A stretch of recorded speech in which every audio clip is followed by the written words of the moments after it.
कर रखा है और वो फर्स्ट ईएमआई जब पे नहीं होती है तो वो पूरी की पूरी सेल को फाइनेंस पे रिवर्स कर देता है और बड़ा बिजनेस को वो पूरा पैसा रिफंड करना पड़ता है और साथ ही साथ जो केस सेल भी होती है उसको भी रिवर्स करना पड़ता है।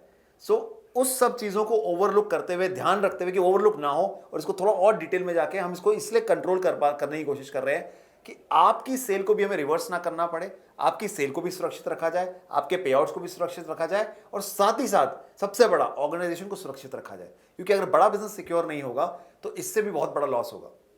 तो मैं आपको थोड़ा डिटेल में बताता हूं आपका जो पे आउट है वो अभी हम कैसे रिलीज करते हैं। जब आप एक सेल करते हैं हम आपको एडवांस पे आउट देते हैं। आपको मालूम होगा 4 बार पे आउट आता है, वो एडवांस में आता है, वो एडवांस पे आउट आता है। इसका सेटलमेंट कब होता है? हर महीने की 15 तारीख को होता है। सो अगर मैं जुलाई की बात करूं तो आपने जो पहली तारीख से लेकर 31 तारीख में सेल किया है उसका पे आउट सेटलमेंट कब होता है?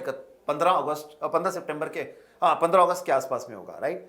अभी हमने उसमें थोड़ा सा चेंज किया है। वो चेंज क्या किया है कि अगर आपने सेल फाइनेंस पेयर से किया है तो आपका एडवांस पे आउट जो पहले आपको करीब 9,000 रुपये आता था वो अब 3,000 रुपये आएगा, ठीक है। सिर्फ एक ये चेंज किया है। और ये जो बाकी का बैलेंस अमाउंट है, यानी कि जो आपका एक्चुअल पेमेंट आना चाहिए था 11,250 रुपये, वो कैसे था कैलकुलेशन कि 1/3 और बेस स्लैब और उसके अगेंस्ट में आपका 25%, उसका 80% हम आपको पे आउट करते हैं, राइट। ये स्ट्रक्चर आपके पास आता है, आपकी इनवॉइस में क्लियरली मेंशन होता है। उसी स्ट्रक्चर को हम अभी पे कर रहे हैं। आपको अमाउंट 11,250 रुपये ही आना है, लेकिन वो 2 पार्ट में आएगा। सो 2 पार्ट में उसको ब्रेक किया है। पहला पे आउट आपको 3,000 रुपये जो एडवांस में आएगा वो आपको एज इट इज मिलेगा, जैसा एडवांस में हम ये पे कर रहे हैं। दूसरा पे आउट जो आपका आएगा वो आपका कैलकुलेशन के बेसिस पे आएगा कि आपके कस्टमर की का लोन टेन्योर किस वक्त शुरू हुआ है। फॉर एग्जांपल 1 जुलाई से 20 जुलाई के बीच में जो भी कस्टमर आपका एफपी पे ज्वाइन करता है, यानी कि फाइनेंस पेयर पे ज्वाइन करता है, उसकी 5 अगस्त को पहली ईएमआई हिट करेगी। जब वो 5 अगस्त को ईएमआई हिट करेगी, हम उस ईएमआई को की पेमेंट को चेक करेंगे। अगर वो ईएमआई रियलाइज हो गई, क्लियर हो गई, तो आपका जो पे आउट है वो 31 अगस्त वाले जब पेमेंट साइकिल जाता है 31 अगस्त को आपके पास पे कर दिया जाएगा। चेंज कितना है? जो 15 अगस्त को आना चाहिए था वो 31 अगस्त को आएगा। बस इतना सा चेंज है, पहली चीज। दूसरी चीज, जिन लोगों ने 21 तारीख से ज्वाइन किया, यानी कि 21 तारीख से फाइनेंस पेयर में मूव किए और 31 तारीख को तक जो सेल्स हुए हैं आपके, उनका पे आउट आपका एडवांस एज इट इज खड़ा रहेगा। हम उस बुक को क्लोज नहीं करेंगे, क्योंकि उनकी पहली ईएमआई 5 सितंबर को हिट करनी है। तो उनका पे आउट आपको 5 सितंबर की जगह पे 30 सितंबर पहली ईएमआई क्लियर होने के बाद आएगा।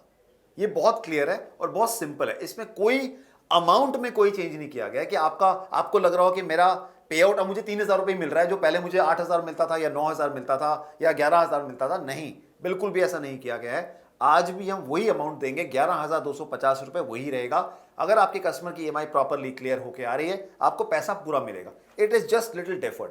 और ये सजेशंस आप ही लोगों ने हमें दिए थे, हमारे सारे चैनल पार्टनर्स ने हमें दिए थे, जब हम लोगों ने आपके साथ डिस्कस किया था कि हम क्या करें जब हमें अपने आप को सिक्योर करना है ऑर्गेनाइजेशन को। तो आप लोगों की तरफ से बहुत सारे ऐसे सजेशंस मिले थे, जहां पे ये भी एक सजेशन था और हमने इसको इंकॉर्पोरेट किया आपसे डिस्कस करके, सलाह मशवरा करके।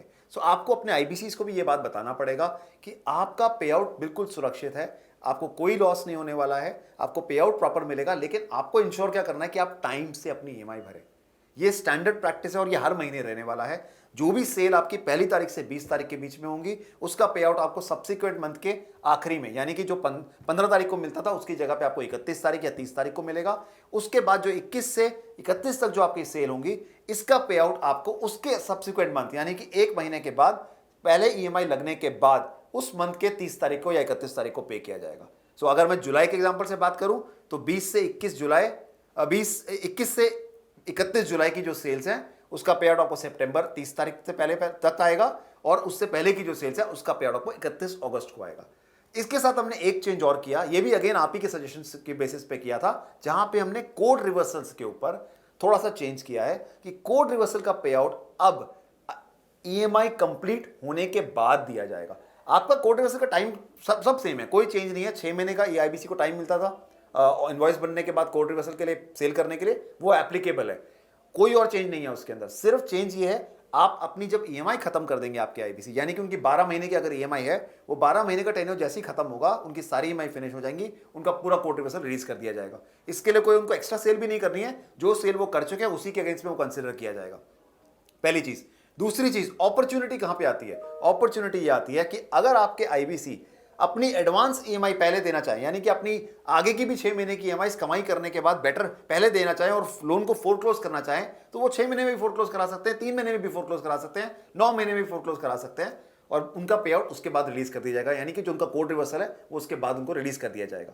तो अपॉर्चुनिटी यहां पे सबसे बड़ी ये है कि आपको आपका पैसा कहीं नहीं जा रहा है, it is just little deferred, थोड़ा सा डिले किया गया है और कुछ नहीं, वो भी ऑर्गेनाइजेशन को सिक्योर करने के लिए। वरना आप सोचिए हम वापस एडवांस की एज में पहुंच जाएंगे जहां ऑर्गेनाइजेशन को बहुत बड़ा लॉस होगा और उस वक्त हमने आपके भी किसी के भी सेल्स को कोड रिवर्सल नहीं किया था या किसी भी रिवर्सल्स को हमने एप्लीकेबल नहीं किया था। हम यहां भी ये नहीं करना चाहते कि हम आपको पहले उसका बेनिफिट दें, बाद में उसको क्रेडिट आपसे वापस ले लें। ये बिल्कुल सही तरीका नहीं है and we are very fair on that part. आपको जो दे दिया वो दे दिया, हम उसको रिवर्सल नहीं करेंगे। एक इंपॉर्टेंट फैक्टर है, अगर फर्स्ट ईएमआई बाउंस हो जाती है, अगर कस्टमर की पहली ईएमआई बाउंस हो जाती है, उस सेल को आपका रिवर्सल कर दिया जाएगा और हो सकता है रिवर्सल करते वक्त आपका स्लैब भी चेंज हो जाए। यानी कि अगर एक आईबीसी 31% के स्लैब पे है और उसकी वो 2 सेल्स ईएमआई बाउंस हो गई, तो पॉसिबिलिटी है कि वो 28% के स्लैब पे आ जाए, तो उनका पे आउट फिर 28% के हिसाब से दिया जाएगा।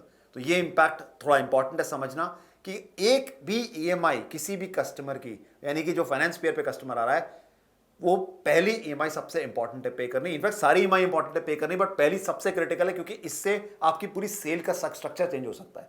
तो इसका प्लीज ध्यान रखिए। साथ ही साथ मैं आपको खुशखबरी ये देना चाहूंगा कि आपके कैश सेल्स पे और आपके सब्सक्रिप्शन सेल्स पे जो मॉडल चल रहा है वही अभी भी एप्लीकेबल है। There is no change on that. तो आप खुल के कैश में बेच सकते हैं, खुल के सब्सक्रिप्शन में बेच सकते हैं। There is no change on that. बिल्कुल भी हमने चेंज नहीं किया और इसीलिए हमने ऑफर्स भी उसी तरीके से बिल्ड किए थे कि आप ज्यादा से ज्यादा कैश सेल्स को पिक कर पाएं और अपना पैसा तुरंत ही अपने अकाउंट में सुरक्षित कर लीजिए। So there is no change on that.